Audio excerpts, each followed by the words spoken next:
ঈশ্বরকে ধন্যবাদ দিতে চাই আমি।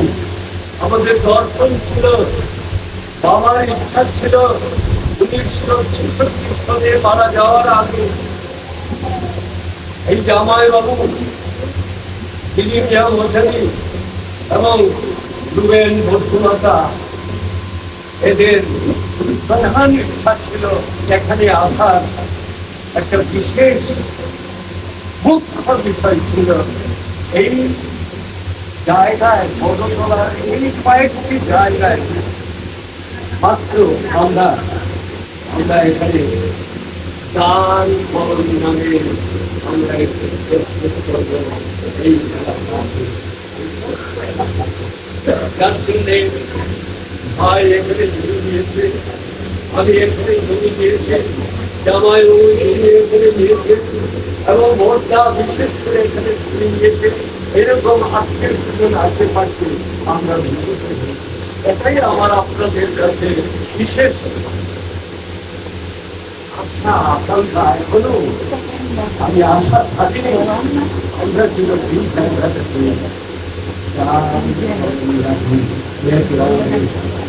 বাবা রামচন্দ্র আমরা ছিলাম ফকিরের মতো সেই আসামে অতি কষ্টে আমরা বলতে পারি। আমি বাইরে নাম দেখতে গেছি, এখনো আমি যখন বাইরে করি তখন এই কথাটা এখানে লেখা আছে।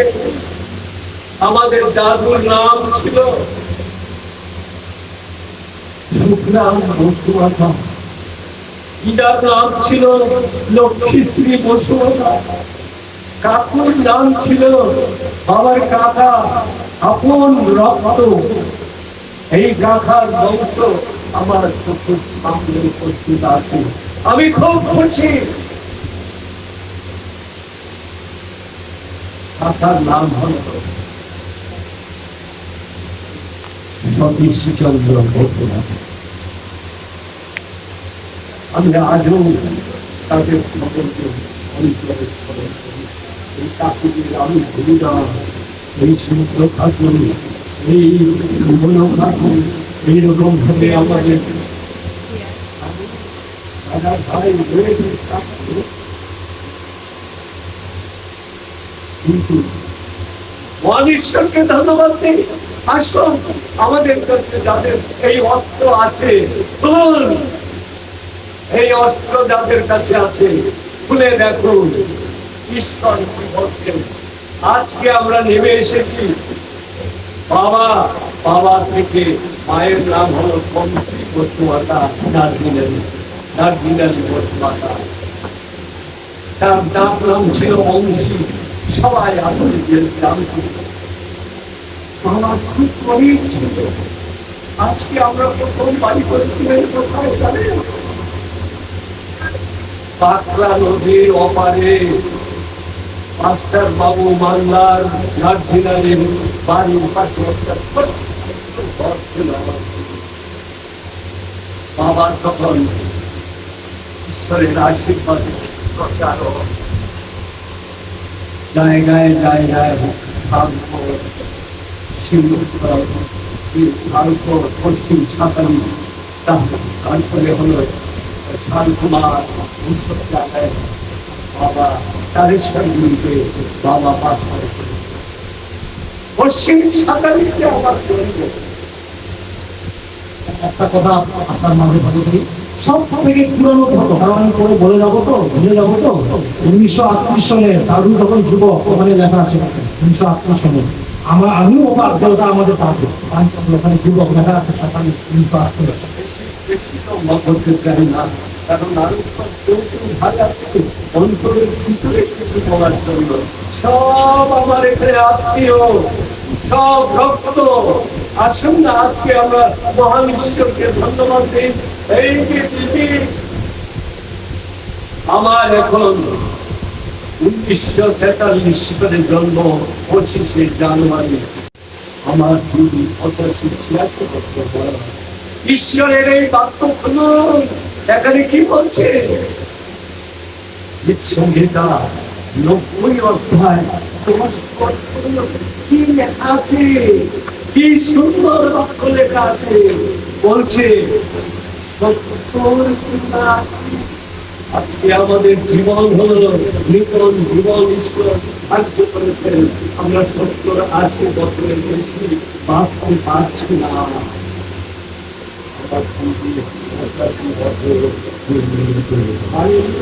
সে আজকে 87 বছর আছে, ঈশ্বর তাকে নিয়ে গেছেন। জল লিখিত সুসমাচারে 6 অধ্যায় 24 পদে লেখা আছে, সত্য সত্য আমি তোমাদিগকে বলিতেছি, যা আমার বাক্য শুনে আমাকে বিশ্বাস করে যিনি আমাকে পাঠাইয়াছেন, যে জীবনে পার হইয়া গিয়াছে, এরা সব পার হয়ে গেছে। যদি বাইবেল আমাদের শিক্ষা দিচ্ছে, সৃষ্টি করে জীবন এবং তার মাধ্যমে আমরা ঈশ্বরের কাছে যেতে পারব। যারা আজকে তাকে গ্রহণ করে, যখন 1 অধ্যায় 12 পদে বলছে, যত জন তাহাকে গ্রহণ করিল তাহাদেরকে ঈশ্বরের সন্তান হইল। এই সন্তানেরা যিশুর ওখানে যাবে। আজকে পার হয়ে গেছে। আমরা যদি প্রভুকে এইরকম ভাবে যদি গ্রহণ করে থাকি, 5 অধ্যায় 12 পদে বলছে, আমরা যারা আজকে এই জগতের মধ্যে আছি, আমাদের কাজ হলো লজ্জার বিষয়। উহারা যে সকল ধর্ম বলে উচ্চারণ করা এই বন্ধ বিষয় সকল দিকে আজকে আমরা ত্যাগ করি। আজকে প্রভু যা করবেন সত্য সত্য তিনি বলছেন, এরা মরিলেও জীবিত থাকিবে, জীবনে পার হইয়া গেছে, তারা কোনদিন মরিবে না। 9 অধ্যায় 51 পদে বলা আছে, এরা কোনদিন মৃত্যু দেখবে। ঈশ্বরকে ধন্যবাদ দিন, আজকের দিনে আমরা একটা বিশেষ সুযোগ পেয়েছি। দিদি আমাকে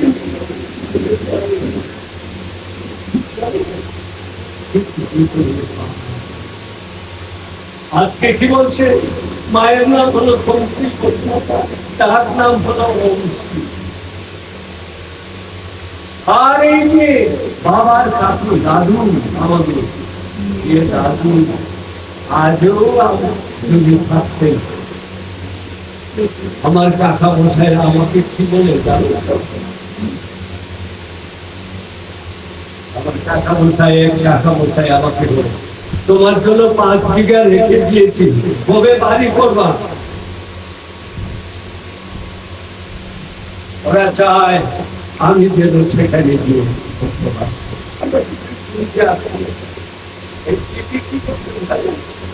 আমরা ছোট্ট করে আজকে বলছি, বাবা এখানে এসে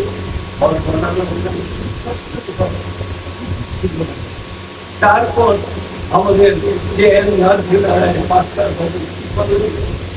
আমাদের জন্য একটা 2 বিঘা ব্যবস্থা করে আমরা কোথায় চলে গেলাম, নদীর ধারে একটা ওই নিদর্শন মন্ডল যেখানে বাড়ি করেছে, সেখানে আমরা 2 বিঘা সেখানে আমরা করলাম।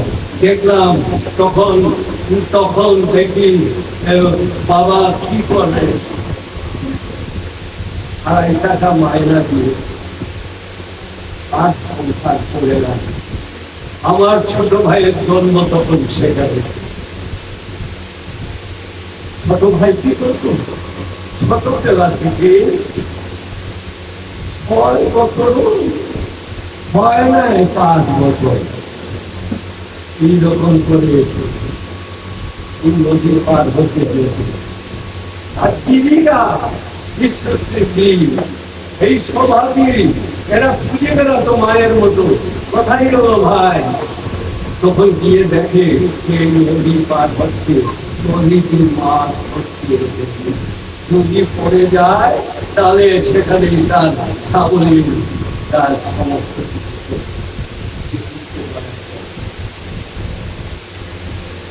এইরকম করে আমাদের জীবন চলে গেছে। আর এই সমাজশ্রেণী ছোটবেলা থেকে সব দাদা ভাইরা তারা খুব পড়াশোনায় সুন্দর, পর্দা চলে গেছে, দিন হাটায় পড়াশোনা করার জন্য। মাস্টার সাহেব আমাদের লাগে পাশে ছিল কালিম্পং। তখনকার সময়ের কথা আমি বলছি, তখন একটু বড় বড় হয়ে আছে। ভাই তখন চলে গেছে আলিপুরদুয়ার লেবু বাগানে, ওখানে একটা ছোট্ট ঘর ছিল। আর এদিকে আমি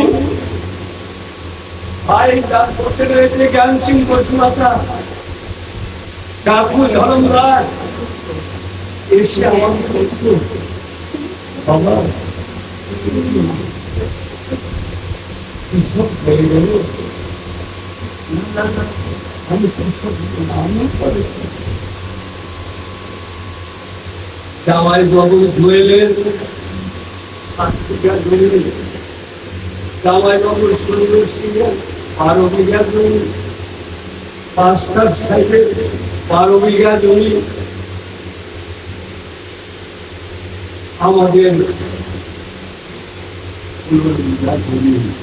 সূত্রা উদাও বলে একজন দক্ষিণ দিও দাদা জুনার সকলে তার একটা করে মামার ছেলে তাকে দিয়ে চাষ করতাম। কি হতো জানেন, ওই সময় কথা বলছি আমি একবার গিয়ে একটু উপরের দিকে চলে আসলাম, কারণ লম্বা হয়ে যাবে, এত গল্প বলা যাবে না। দিদি তখন বড় হয়ে গেছে। দিদির বন্ধু হলো শান্তশ্রী দার্জিলিং। তারপরে জুয়েল, তার সুলতান বোনের নাম হলো সুলতান, জুয়েল লম্বা, জুয়েলের বোন সুলতান। তারপর ছিল মাথার সাথে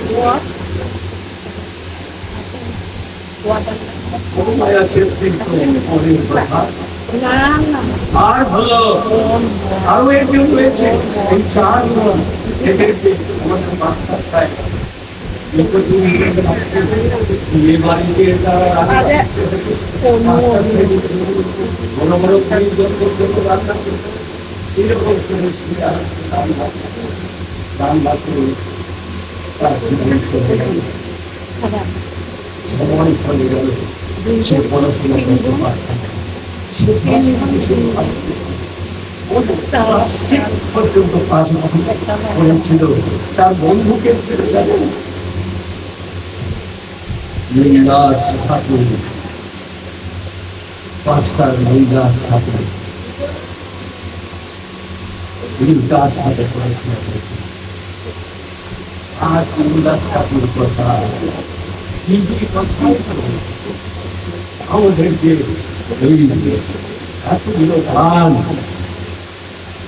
রাখতে রাখতে কোথায় পাবো? আমার বন্ধু রবীন্দ্রনাথ ব্যানার্জি তখন মহাকালীপুর হস্টেলে পড়াশোনা করে। আমি বলতাম, বন্ধু তুমি চলো না, আমাকে একটু সাহায্য করো। কথা থেকে হস্টেলের ছেলেগুলোকে কাঁচি দিয়ে, কোথায় এতগুলো কাঁচি পেত, সেগুলো দিয়ে একবারে 12 বিঘা জমি। আর আমাদের দিদি সবাই নতুন দিয়ে, সবাই নতুন, অর্থাৎ তালা ডাল দিয়ে মুরগি মাংস, নয়তো লাফার সাথে তরকারি, এইটা দিয়ে খাইয়ে আসছি। আমার সম্মুখে আমার বন্ধু দাঁড়িয়ে আছে, আমার নরসিংহ ভাই দাঁড়িয়ে আছে, এ হলো দাদু, আমার আমার বাবার কাকা দাদু। আমরা দেখেছি কত কষ্ট করে পড়াশোনা করেছে। ক্লাস 6 এর সময়ে সে শ্রীরাম শিবনের বাড়িতে থেকেছিল হাল চাষ করার জন্য। আজকে বিশ্বাস কথা,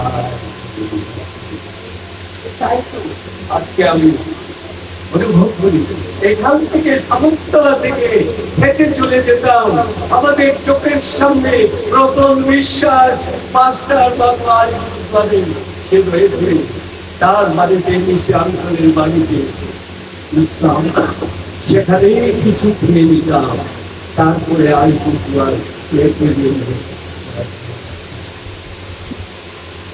আর আমাদের অভিভাবক ছিল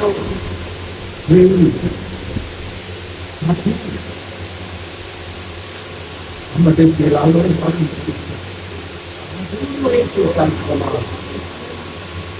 আজকে আমরা তার পেরিয়ে গেছে সেই দুঃখের ঈশ্বর আমাদেরকে পাহাড় করিয়ে দিলেন। 70 কিংবা 80 আমাদের ভাই বোনেরা শুনে রাখুন, তৈরি থাকুন। আপনার এখন কত বিপদে পৌঁছে গেছে,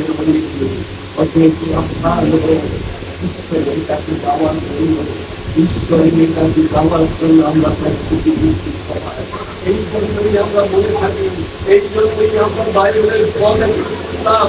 আজকে আমি তাই বলছি, যিশুর আগমন ঈশ্বরের। প্রিয়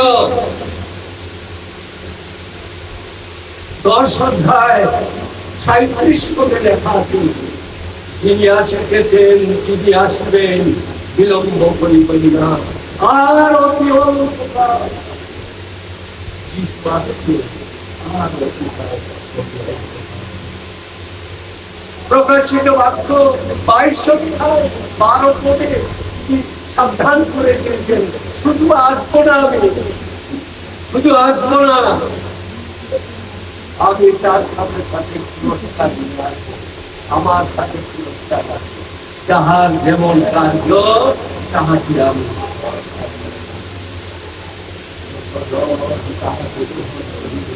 তাহাকে ঈশ্বরের সন্তান করার ক্ষমতা দিলেন। আমার ময়লা সকল এবং তাকে গ্রহণ করে আমার ময়লা তোমারা উচ্চারণ করা অধ্যায়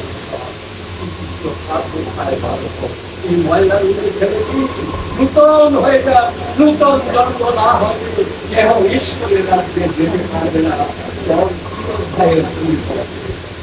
আজকে রেডি হোক, আজকে প্রমাণ আপনাদের দিচ্ছি। যিশুর আগমনের আগে যে সব ঘটনাগুলো হবে, মার নীতি করে 13 অধ্যায় যেটা আমরা পাচ্ছি, সেখানে দেখুন এখানে কি বলছে, এই যে একটা নূতন নূতন ব্যাপার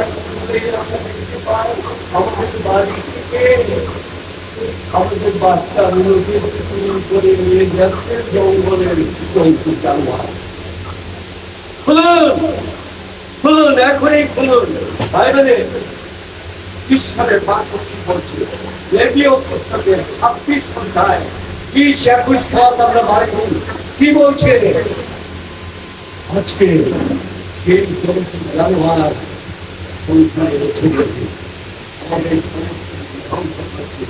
আমাদের দেশে আমাদের বাড়িতে এসে বাচ্চাকে ছুরি মেরে গিয়েছে, শিং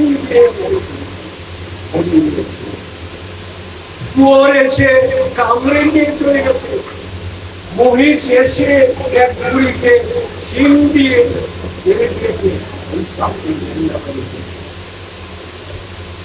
আমরা খুবই সুন্দর করে আমরা একটু দেখি, এই অংশটা আমরা করে দিতে চাই। লেবীয় পুস্তক 26 অধ্যায় আর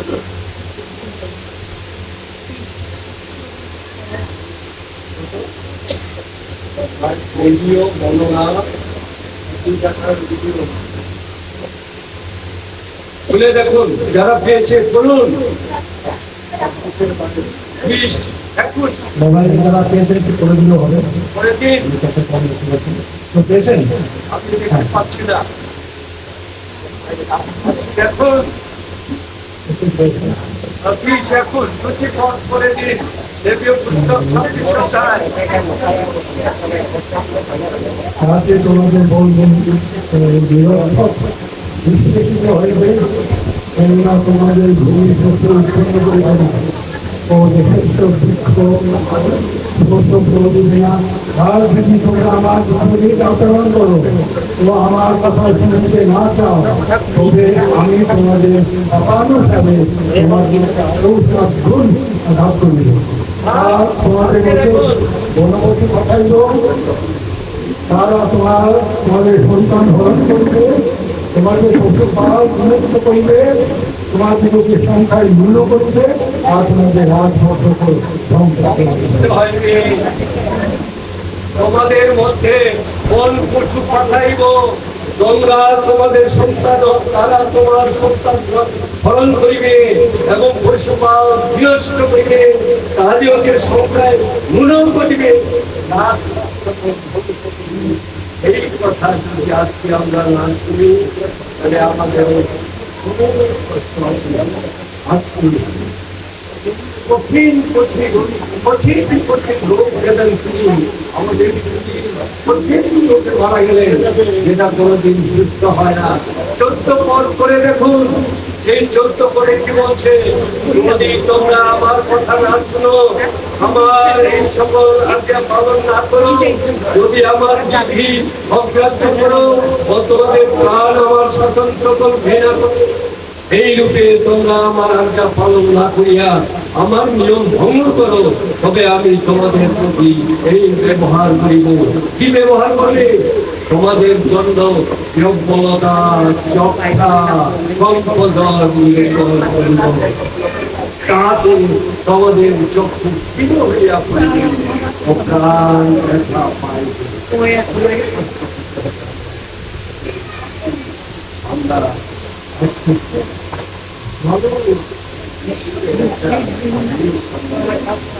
আজকে দিদি আমরা